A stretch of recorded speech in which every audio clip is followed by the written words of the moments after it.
Внимание, внимание, внимание,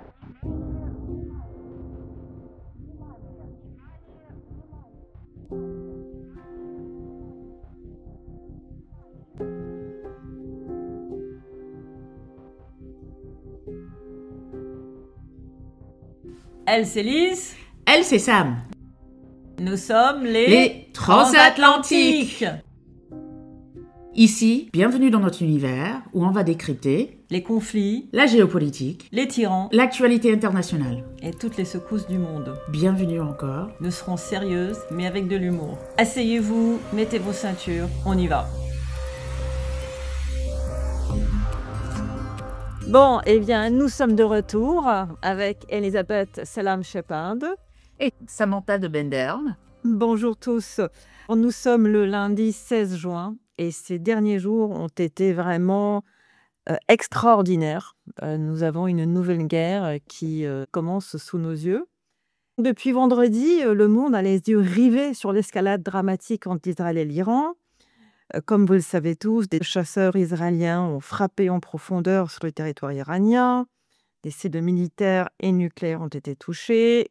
Une partie du commandement militaire iranien et des corps de garde de la Révolution ont été éliminés.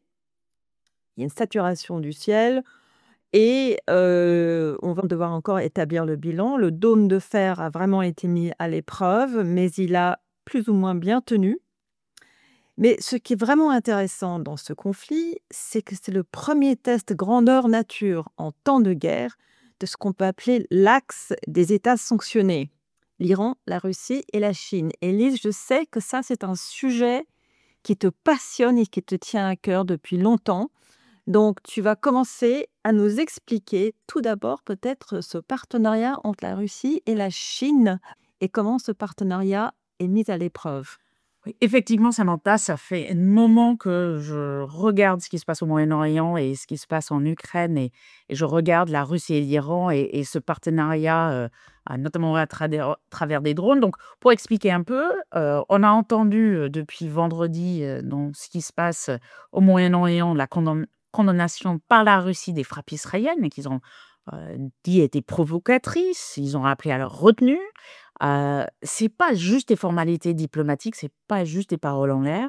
Moscou a porté le sujet quand même devant le Conseil de sécurité de l'ONU en présentant les actions d'Israël comme déstabilisantes. C'est pas que des mots, c'est une façon aussi d'offrir une protection politique. Ils utilisent leur influence, l'influence russe à l'ONU, pour ralentir, pour affaiblir les ripostes et pour affaiblir plus généralement l'Occident. Alors, sur le plan militaire, peut-être il faut en parler parce qu'on a eu beaucoup de crises cette année.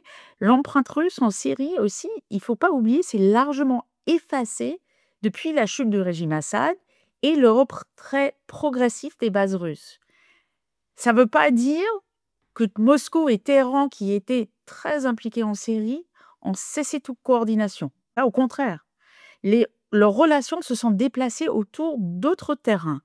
Transfert de technologies de défense, appui discret à des réseaux militaires, partage de renseignements stratégiques. On parle même de certaines proches dernièrement de Khamenei qui négocient leur fuite avec Moscou, un peu comme Assad. Donc bon, on voit qu'il y a certaines tendances de relations avec Moscou.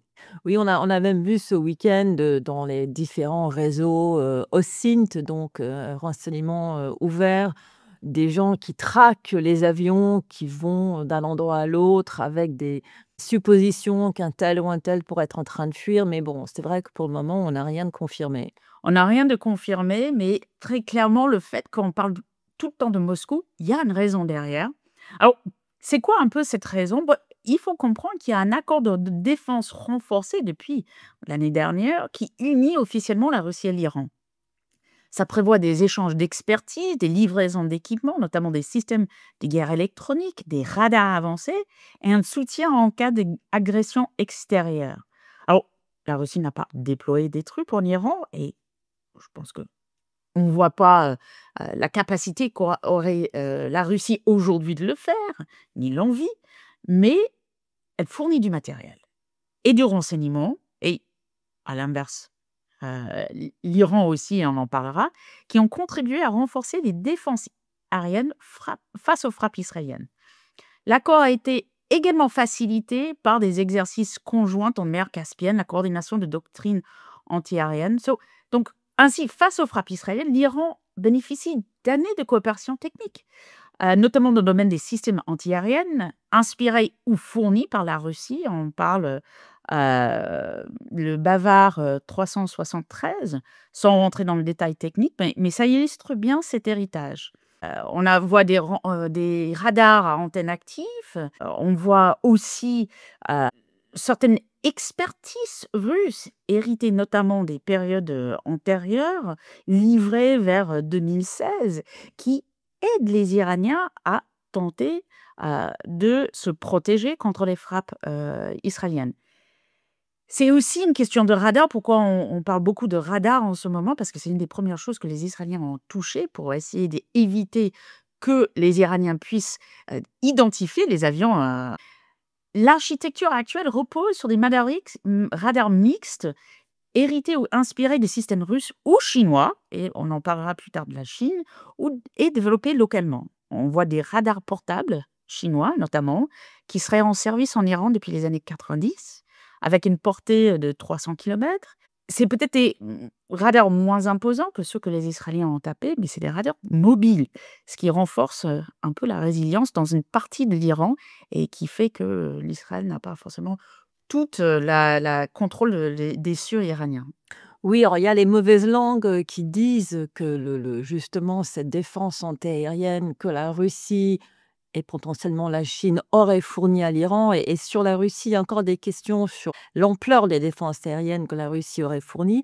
Mais ce qui se passe n'est pas une très bonne publicité pour cette défense aérienne, parce qu'elle n'a pas vraiment l'air de bien fonctionner. Donc c'est aussi un peu humiliant pour la Russie de voir sa défense aérienne, en tout cas si elle y est vraiment, mise à l'épreuve de façon pas très glorieuse. Non, très clairement, on le voit, cette architecture, cette défense en profondeur est totalement mise à l'épreuve par l'aviation israélienne.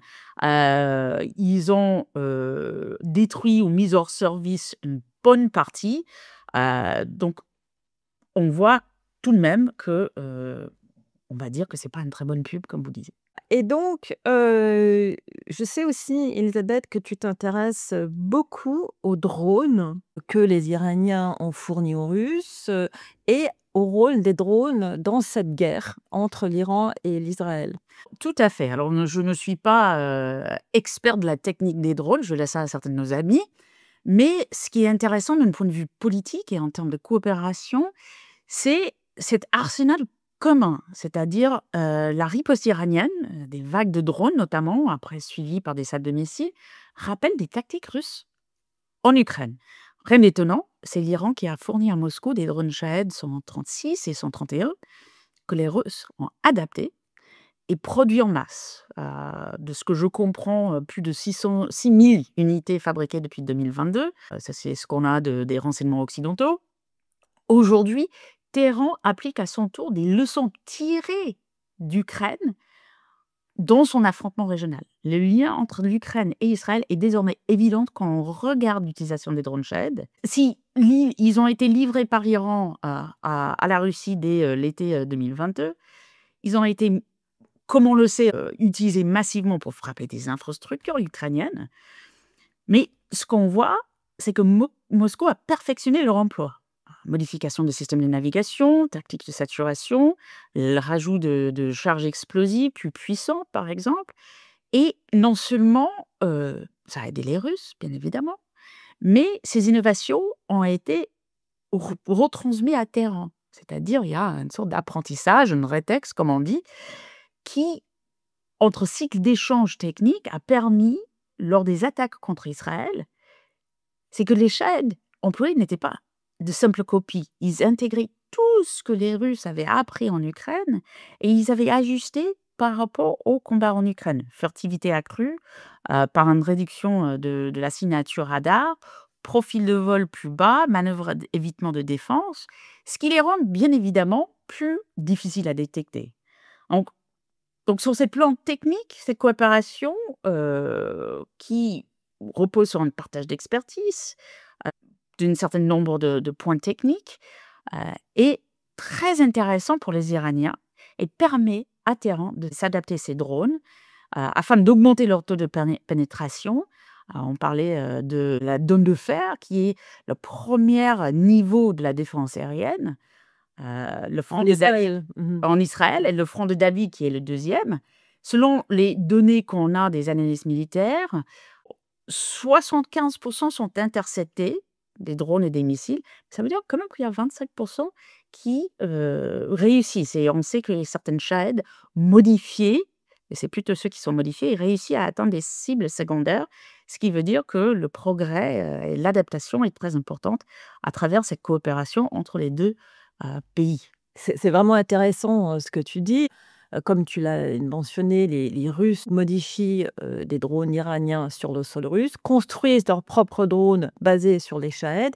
Il y a une grande usine de fabrication de drones Shahed au Tatarstan, c'est au sud de la Russie. Et ce week-end, alors que tout le monde avait les yeux rivés sur Téhéran et Tel Aviv, eh bien, les Ukrainiens sont allés frapper avec des drones ukrainiens les usines de drones iraniens en Russie, au Tatarstan. Mais c'est exactement cette coopération-là. On l'a vu les dernières, pas cette opération israélienne-là, mais en octobre et l'année dernière, les Israéliens avaient frappé justement en Iran cette fois-ci ces mêmes types d'usines de Shahed, et on se souvient que c'était des mêmes usines qui fournissaient à la fois la Russie et le combat iranien contre les Israéliens. Donc vraiment, on voit à quel point ces deux combats de deux pays, mais aussi de guerres qui sont très liés. Alors, on va faire un petit voyage encore un peu plus à l'est, parce que je sais que tu étais beaucoup intéressée au rôle de la Chine dans la coopération Russie-Iran sur le plan militaire. Le rôle de la Chine qui, elle, s'est vraiment mise en retrait le plus possible de la guerre chaude là, qui éclate entre l'Iran et Israël. Mais est-ce que la Chine serait peut-être une gagnante silencieuse dans tout cet axe de coopération? Alors, on parle beaucoup dans la guerre en Ukraine du rôle un peu secondaire de la Chine, notamment pour aider la Russie, un peu dans l'ombre, si vous voulez. Mais ici, on voit que la Chine s'est montrée prudente. Il y a un appel à la retenue à toutes les parties, et c'est assez classique chez les Chinois qui, pour eux, le commerce ne se porte pas bien quand il y a une guerre. Ils n'ont pas condamné l'Iran ni reconnu à Israël un droit explicite à se défendre. Mais il y a un rôle très très profond. Pékin continue d'acheter du pétrole iranien, à peu près 1 million de barils par jour en 2024. C'est 70% à peu près des exportations pétrolières iraniennes, selon les données qu'on a notamment de Reuters et de S&P. Ce pétrole est souvent payé en yuan, enfin la monnaie chinoise, pour contourner le dollar, pour affaiblir les sanctions et l'efficacité des sanctions américaines. C'est une véritable bouée de sauvetage pour l'économie iranienne, comme on sait, elle ne se porte pas très bien, qui en tire des revenus vitaux, surtout pour, soyons clairs, le régime, pour financer des dépenses, notamment les dépenses de défense, et le programme nucléaire. Pendant que l'Occident s'agite, fait des sanctions, la Chine en profite. Elle gagne en influence sur Téhéran, sur Moscou, comme on sait. Elle obtient de l'énergie à des prix avantageux. C'est des rabais qui peuvent aller jusqu'à 10 à 15% par rapport au prix du marché.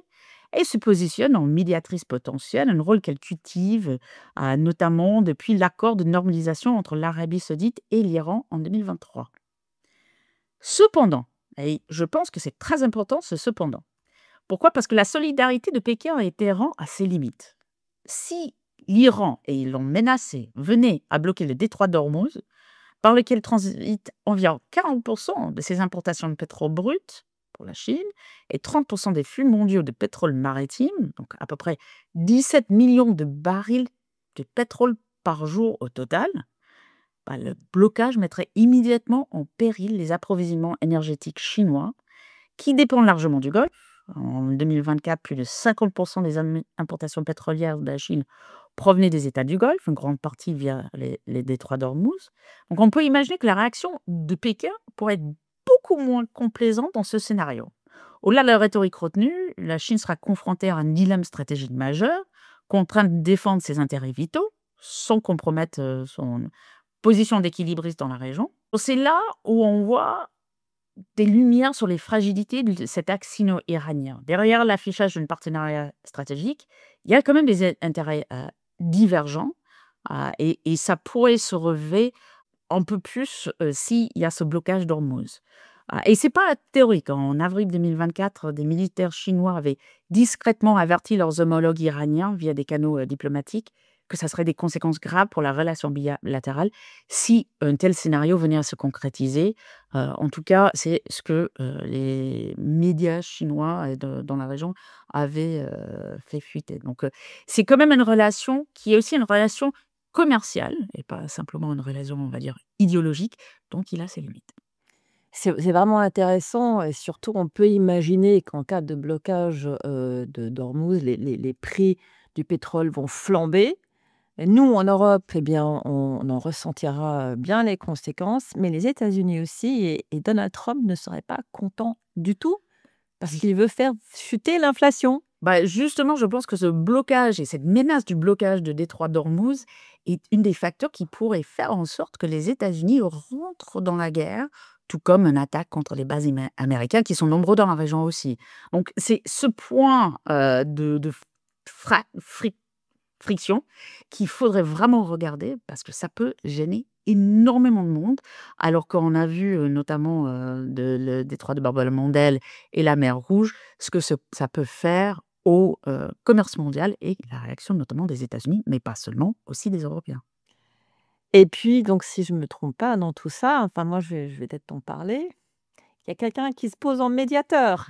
Tout à fait. Alors, moi, j'ai une question, parce que là, pour le coup, ton domaine n'est pas la mienne. Est-ce qu'on en parle beaucoup de la Russie comme médiateur? Est-ce que tu penses que c'est une hypothèse crédible?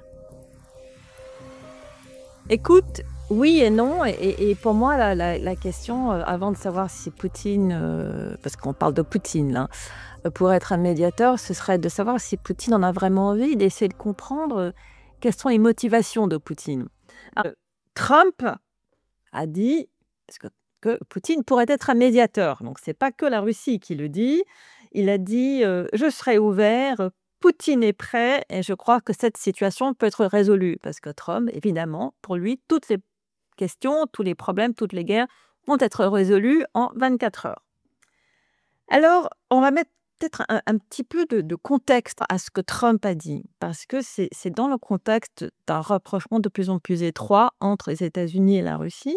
Le 12 juin, c'était le jour de l'indépendance de la Russie par rapport à l'URSS, c'est le jour de la Russie. Et Rubio a fêté bonne fête à la Russie, comme deux alliés qui se souhaitent tout ce qu'il y a de meilleur. Et puis 2 jours après, l'anniversaire de Trump, qui est aussi le jour des 250 ans de la création de l'armée américaine, et cette parade qui s'est terminée un petit comme un flop, on dirait en anglais. Eh bien, Poutine a souhaité joyeux anniversaire à Donald Trump et ils ont eu encore ce qui est maintenant leur 6e coup de fil depuis l'investiture de Trump. Et là, ils ont parlé de l'Iran. Mais ce n'est pas la première fois qu'ils parlent de l'Iran. Il y a eu un coup de fil le 4 juin. À la fin de ce coup de fil, le monde retenait son haleine pour savoir ce que Trump et Poutine s'étaient dit sur l'Ukraine. Eh bien, la conclusion, c'est que ce coup de fil s'est plutôt concentré sur l'Iran. Et à la suite de ce coup de téléphone, l'ambassadeur iranien en Russie a dit que Téhéran s'attend à une visite de Poutine bientôt. Le Kremlin a dit nous n'avons pas encore de date. Le conseiller spécial de Poutine, M. Ushakov, a confirmé qu'il avait été question de l'Iran. Et beaucoup d'observateurs des relations américano-russes se sont dit est-ce que Poutine et Trump ne se sont pas mis d'accord? Trump aurait dit à Poutine écoute, tu m'aides avec l'Iran et moi je te laisse faire ce que tu veux en Ukraine. On a entendu beaucoup ça, notamment aux États-Unis, sur cette question et la réaction de Trump qui s'étonnait, mais qui essaie de négocier sur le deux fronts. Voilà. Donc, ça, c'est un petit peu le contexte pour dire que ça ne vient pas de nulle part. Maintenant, est-ce que Poutine pourrait être un médiateur? Alors, dans un monde idéal, le monde n'est pas idéal, mais dans un monde idéal, ce ne serait pas une idée aussi stupide que ça. Parce que Poutine est un des seuls qui s'entend bien et avec les Iraniens, parce qu'il y a donc une coopération entre l'Iran et la Russie dont tu as parlé et que je vais évoquer un petit peu dans quelques minutes. Et puis, Poutine a aussi une relation personnelle avec Netanyahou qui s'est un petit peu dégradée depuis le 7 octobre, mais les deux hommes ont beaucoup de choses en commun, se ressemblent, communiquent. Juste pour dire, quand on regarde la position de Netanyahou et d'Israël et même des anciens premiers ministres au moment de la guerre en Ukraine, on voit qu'Israël a toujours essayé de garder des très bonnes Oui, relations avec la Russie et ça continue. oui, et ça continue. Ensuite, donc Poutine pourrait potentiellement être un bon médiateur, en tout cas du point de vue des Iraniens, du point de vue des Iraniens et du point de vue des Américains. Et c'est quand même important. L'Iran sait aussi que Poutine veut garder des bonnes relations avec les États-Unis, donc ça pourrait aussi augmenter la crédibilité de Poutine parce que l'Iran a très très peur d'une vraie implication américaine dans cette guerre. Par exemple, que l'Amérique fournit à l'Israël ces bombes qui peuvent aller dans la profondeur, notamment pour le site nucléaire de Fordo, qui lui ne peut être atteint qu'avec des bombes qui sont transportées sur des B-2 américains. Et pour le moment, les États-Unis restent en retrait. Et les Israéliens n'ont ni les B2 ni les bombes en question, ce qu'on appelle the mother of all bombs, Voilà, mère de toutes la les mère bombes. de toutes les bombes. Et puis, dernière petite chose pour donner un peu une vision de ce que pensent les Iraniens. Comme tu l'as mentionné, les Russes et les Iraniens ont signé un partenariat de coopération qui s'étend au domaine économique et qui s'étend aussi au domaine de la défense. Le Parlement iranien ne l'avait pas ratifié. Il l'a ratifié hier. Voilà, il l'a ratifié hier. Les Russes en parlent beaucoup dans la presse, mais ils ont un intérêt très marqué à souligner le fait que ce partenariat de coopération militaire n'est pas un pacte de défense mutuelle. Il n'y a aucune clause qui obligerait la Russie à venir en défense à l'Iran en cas d'attaque. Les Russes insistent là-dessus dans leur presse, donc on voit qu'ils prennent un petit peu de distance. Et aussi, il y a une autre clause intéressante, c'est que si un des partenaires est attaqué, dans ce cas, c'est l'Iran qui est attaqué par Israël, eh bien, l'autre partenaire, donc la Russie, s'engage à ne pas venir en aide à l'agresseur. Troisième petite chose quand même, donc tu as parlé de la condamnation russe, des frappes par Israël, en effet, mais à mon sentiment en tant qu'observateur de la Russie, je trouve que cette condamnation, c'était le minimum syndical. Oh, c'était tout à fait le minimum syndical. On a entendu beaucoup pire d'autres pays, mais très clairement, c'était très politique. Voilà, donc ils sont obligés de condamner, mais on a entendu de la rhétorique beaucoup plus, virulente sortir de Moscou. Et déjà, on voit les Russes faire des propositions, qui pourraient, faire partie d'un éventuel, accord. Le vice-ministre des Affaires étrangères, Sergei Ryabkov, a dit ce week-end, a dit: «Écoutez, on pourrait envisager, de transférer tout l'uranium iranien en Russie, l'enrichir en Russie, donc pas au niveau militaire, mais au niveau, civil, donc pour que l'Iran arrête d'enrichir de l'uranium». Ça, c'est même plus contraignant que ce que Steve Witkoff, le négociateur américain, avait, paraît-il, accepté. Lui, il avait accepté l'idée que l'Iran continue à enrichir de l'uranium sur le sol iranien. C'était dans le projet d'accord. Et là, les Russes, il y en a qu'un truc plus dur par rapport aux Iraniens. Mais on voit que les Russes veulent se positionner et qu'ils se positionnent pas forcément d'un côté fortement pro-iranien. Qu'est-ce qui pourrait gagner en étant médiateur? Alors, il peut gagner tout d'abord les bonnes grâces de Trump. Poutine veut les bonnes grâces de Trump parce que comme ça, il peut faire ce qu'il veut en Ukraine et Trump va fermer les yeux. Ça, je crois que c'est une chose très importante. Il peut aussi avoir les bonnes grâces des pays du Golfe. Parce que l'Arabie saoudite, qui a aussi condamné ces frappes, mais un minimum syndical encore plus faible que les Russes, mais ils sont aussi obligés de le faire. Mais l'Arabie saoudite veut une bonne relation avec Israël parce que c'est dans leur intérêt aussi. L'Arabie saoudite aimerait bien voir l'Iran affaibli. Et puis, la Russie veut des bonnes relations avec l'Arabie saoudite parce que ça lui permettrait d'avoir une voix beaucoup plus importante au sein de l'OPEP pour garder les prix du pétrole élevés.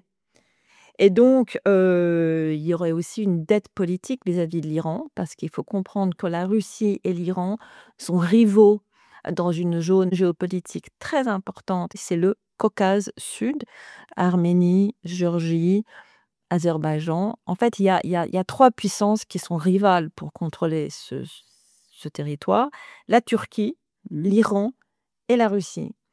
Donc, si l'Iran est endetté vis-à-vis de la Russie dirait: «Bon, maintenant, tu enlèves un peu tes pattes du Caucase et tu nous permets, nous, de prendre une meilleure place». Est-ce qu'ils auront une dette politique de la part des Israéliens pour toi? Parce qu'il ne faut pas oublier que l'Azerbaïdjan aussi est une grande alliée, pays chiite, mais grande alliée d'Israël. Absolument, c'est un des Mmh. paradoxes de cette région, c'est que l'Azerbaïdjan, pays chiite, est l'allié d'Israël dans la région.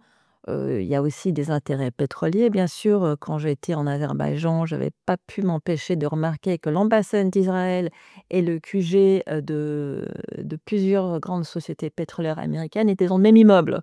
Donc, ils bénéficiaient tous de la même sécurité. Et puis, peut-être qu'il y avait des échanges intéressants entre les deux. L'Azerbaïdjan est réputé aussi pour être un avant-poste du Mossad pour lui permettre de garder un œil sur l'Iran. Parce qu'il faut quand même se rappeler que l'Azerbaïdjan est aussi sur la rive de la mer Caspienne, qu'en face il y a l'Iran, qu'à l'intérieur de l'Iran, il y a plus d'Azéris qu'en Azerbaïdjan même. Donc là encore, c'est pour montrer à quel point cette région contient beaucoup de matières flammables. Et d'interaction, je pense qu'on Et parle d'interaction ici, mais je pense qu'on Ouais. pourrait aller beaucoup plus loin parce que c'est beaucoup d'interactions, beaucoup d'alliances qu'on ne suspecte pas parfois, et qui, peuvent, être tout un jeu d'échecs à multiniveaux même. Absolument. Mais bon, Poutine a aussi quelques intérêts dans cette guerre, que cette guerre se prolonge un petit peu. D'abord, on a vu flamber les prix du pétrole. Mmh. Poutine a besoin d'avoir un prix du pétrole élevé pour son économie. Cette guerre, donc, permet à la Russie de s'enrichir. Elle permet au monde de ne plus regarder ce qui se passe en Ukraine. Cette nuit, il y a encore eu une attaque de drone massive sur l'Ukraine. On n'en parle presque pas dans les médias. Et puis, ben, comme je l'ai déjà dit, ça affaiblit le rival iranien dans le Caucase. Mais Poutine a aussi beaucoup à perdre dans cette guerre. Et là, tu as mentionné les Shaheds, donc et toute la coopération militaire entre l'Iran et la Russie. Eh bien, là, l'Iran va avoir beaucoup de difficultés à continuer à livrer des Shaheds à la Russie. L'Iran va demander plus de défense aérienne, surtout les S-400 et les Sukhoi 35. Donc les S-400 sont les missiles, les missiles antimissiles, et les Sukhoi 35 sont des avions de chasse que la Russie ne pourra pas fournir parce qu'elle en a besoin pour sa propre guerre. Et puis, un changement de régime en Iran n'est pas dans l'intérêt de Poutine. Si l'Iran devient démocratique, Poutine va perdre un allié très important dans la région. Un peu comme quand Assad est parti, en fait. Absolument, absolument. Il a déjà perdu son allié en Syrie. La Syrie qui a ouvert son ciel à la défense antiaérienne pour contrer les missiles iraniens. Ah, tout à fait, et qui, par ailleurs, a déjà demandé, et insinué qu'il pourrait être intéressé par signer les accords Voilà, d'Abraham avec Israël, ce qui n'est pas de tout dans l'intérêt ni des Iraniens ni des Russes, pas bien du évidemment. tout. Ensuite, s'il y a un effondrement du régime, il y a un fort risque de chaos, de déstabilisation intense en Iran. Il y a beaucoup d'autres ethnies en Iran que les Perses. Il pourrait y avoir une contagion régionale, y compris dans le Caucase, donc ce qui intéresse directement la Russie, sans parler d'éventuels embrasements dans les régions musulmanes qui sont prioritairement sunnites à l'intérieur de la Russie. Donc la Russie est dans une position où elle a tout intérêt à essayer de faire que cette guerre se termine le plus rapidement possible. Dernière petite chose, il y a 2 écoles sur les effets que pourrait avoir cette attaque israélienne sur l'Iran. Une école, c'est que ça va tuer dans l'œuf le programme nucléaire iranien. Une autre école, c'est que ça pourrait, encourager les Iraniens à vraiment faire une course à la bombe. Et là, moi, je ne pense pas que la Russie veut que l'Iran ait la bombe. La Russie veut que l'Iran reste sur le seuil, parce que ça, excusez mon expression, dans un podcast, mais c'est le seul mot qui compte, ça emmerde tout le monde. L'idée que l'Iran soit sur le point d'avoir une bombe, ça permet à la Russie de continuer à jouer un jeu de pression dans la région. Je ne pense pas que la Russie ait vraiment envie d'un pays qui a une bombe nucléaire avec laquelle elle a des rivalités régionales dans ce qu'on appelle son étranger proche. Elle est très contente de rester dans cette ambiguïté. C'est ça qui l'a fait fonctionner. Donc voilà, tout ça, c'est pas bon ni pour le Moyen-Orient, ni pour l'Europe, parce que la guerre en Ukraine est encore plus loin d'être terminée avec cette guerre entre l'Israël et l'Iran. Et c'est encore un exemple de ce monde totalement interconnecté, où les zones grises se transforment en zones rouges explosives, malheureusement.